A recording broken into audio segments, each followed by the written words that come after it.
Hey everyone, and welcome back to the channel. Ever stop to think about something you do thousands of times a day without even noticing? I'm talking about blinking. It seems so simple, right? A quick flutter of the eyelids, but have you ever wondered why we actually do it?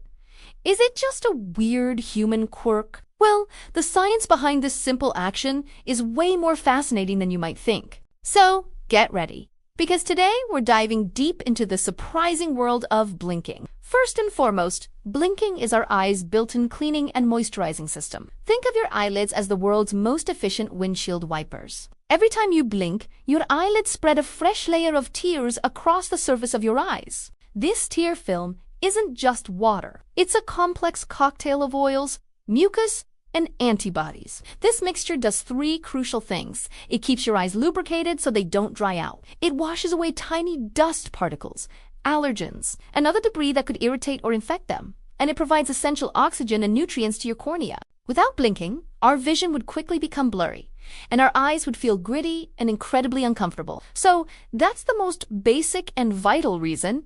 Maintenance. But hold on, there's more to it than just keeping our eyeballs clean. Have you ever noticed that you tend to blink more when you're retelling a story or when you read deep in thought? That's not a coincidence. Scientists have discovered that blinking is also linked to our brain's activity. It acts like a momentary mental reset button. When you blink, your brain briefly disengages from visual input, which can help you shift your attention, process information, and refocus. It's like your brain is taking a mini break, a fraction of a second to organize its thoughts before jumping back into a task. This is why you might blink at the end of a sentence when reading, or right after you've heard a key piece of information. It's a physical signal that your brain is consolidating what it just took in. Beyond the physical and cognitive reasons, blinking also plays a subtle role in our social interactions. The frequency and timing of our blinks can communicate our emotional state. For example, people tend to blink more rapidly when they're nervous, anxious, or excited. On the other hand, a prolonged stare with very few blinks can sometimes be interpreted as a sign of aggression or intense focus.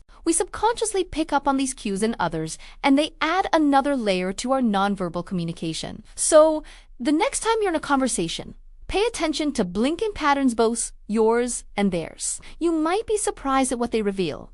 So, what have we learned? Blinking is so much more than a simple reflex. It's a brilliant biological design that keeps our eyes healthy, helps our brains process the world around us, and even adds nuance to our social cues. From being our personal windshield wipers to acting as a mental punctuation mark, this seemingly insignificant action is constantly working to keep us seeing, thinking, and connecting clearly. Our bodies are pretty amazing, aren't they? It's these little details that show just how intricately we're put together. Thanks so much for hanging out and exploring this topic with me today. If you found this interesting, don't forget to hit that like button and subscribe to the channel for more deep dives into the science of our everyday lives. Got any other why do we do that questions? Drop them in the comments below. Until next time, stay curious.